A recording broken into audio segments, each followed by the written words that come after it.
After our defeat to PSG in the Club World Cup, Xabi Alonso said, "I now know some facts. At Leverkusen, no one had guaranteed minutes. They earned them, and they ran." Xabi Alonso after the game said there would be some changes coming. Kylian, Mbappé and Vinícius ran the least amount of distance against PSG of any of the players on the pitch. The same thing was true when Real Madrid was defeated by Arsenal in the Champions League. Both Vinícius and Mbappé ran the least amount of distance, highlighting again an issue Real Madrid is confronted with last season. Xabi Alonso is a manager that likes to play with a high line. His system has a high focus on counter-pressing, winning the ball high up the pitch when it's lost. He asks his players to press aggressively. But when you have two players that are so ball dominant and give you very little in terms of counter-pressing, this undoubtedly is creating issues for Xabi Alonso, which is why many have speculated "I now know some facts" means either Vinícius or Mbappe's minutes will be cut potentially drastically, and I'm gonna get into that in this video. If you guys are new here, I'd really appreciate it if you not only like this video but subscribe to my channel. Recently, we've seen leaks in the media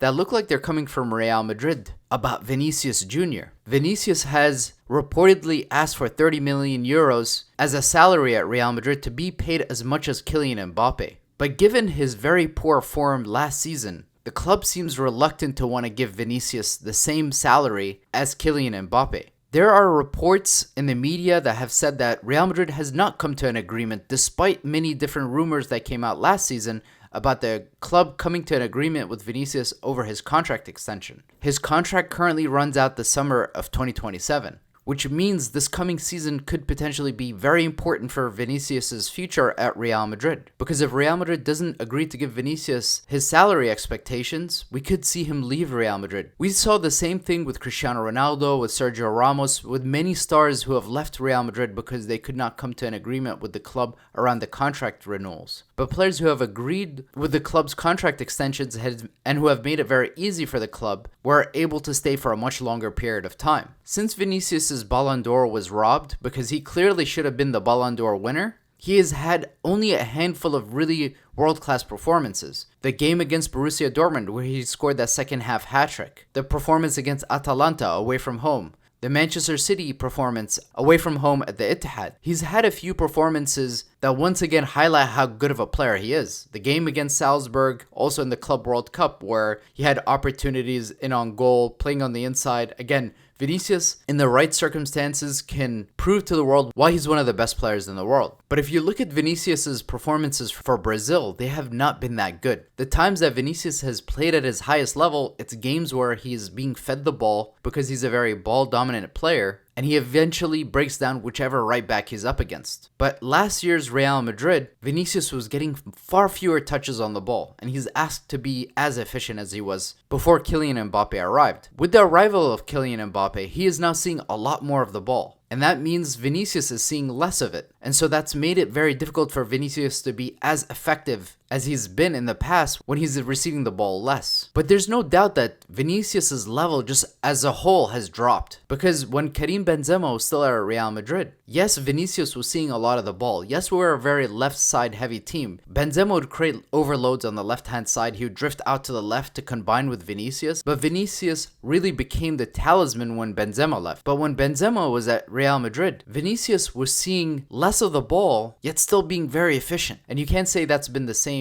last season. And not to mention, Vinícius's pressing has become almost non-existent. Many of you might remember that incident last season where Carlo Ancelotti got very upset at Vinícius last season when he refused to press the ball, and then Carlo Ancelotti asked Brahim Diaz to warm up so that he can substitute Vinícius off. You could see that Carlo Ancelotti was starting to grow frustrated at Vinícius because he relied so heavily on him. Vinícius has delivered for Carlo Ancelotti on so many occasions. But slowly we saw less and less of an effort by him off the ball. Now, when you look at the performances in the Club World Cup, the first game that Kylian Mbappé was healthy and available, and he played Vinícius and Mbappé up top together, he played Vinícius on the right-hand side, and he played Kylian Mbappé on the left. And the only thing you could really read from this is that he's prioritizing Kylian Mbappe's comfort over Vinícius, which could mean that Xabi Alonso is prioritizing Kylian Mbappé over Vini because both players want to play off the left. And we all know that Vinícius can play on the inside. He can play as a number 9 because when he's in on goal and he's playing on the inside, he could be deadly. But when the team made substitutions, it was Vinícius who came off, not Kylian Mbappé. Mbappé played the full 90 minutes. Let's not forget, Franco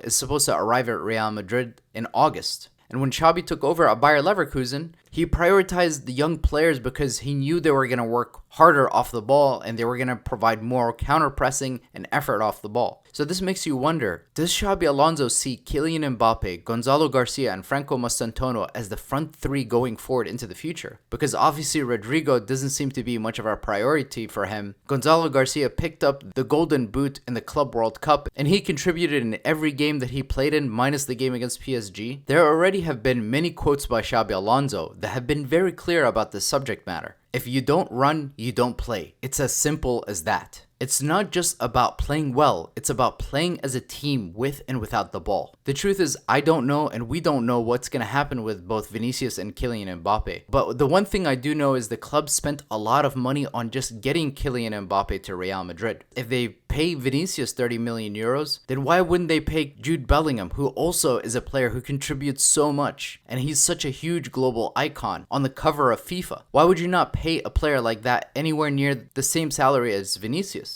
What about a player like Fede Valverde, who's been at the club for a long time, who undoubtedly will be the captain for years to come? Sergio Ramos was paid very well when he was at Real Madrid. But of course, Sergio Ramos was part of many Champions League titles. But that could be the same thing with Fede Valverde. But one thing we do know is Vinícius cannot have another season like the one he had. And this upcoming season is going to be very important for Vinícius' future at Real Madrid. There is no right back in the world who wants to go against Vinícius. And not seeing Mbappé and Vinícius work together would be such a big shame because the issue is not talent. The issue is commitment and hard work. Let me know if you guys agree. Maybe you guys might see it a little differently than me. I, for one, hope it works out and I hope both players are very successful at Real Madrid for years to come. If you enjoyed this video, just make sure to smash that like button and subscribe. Thank you for watching and Hala Madrid.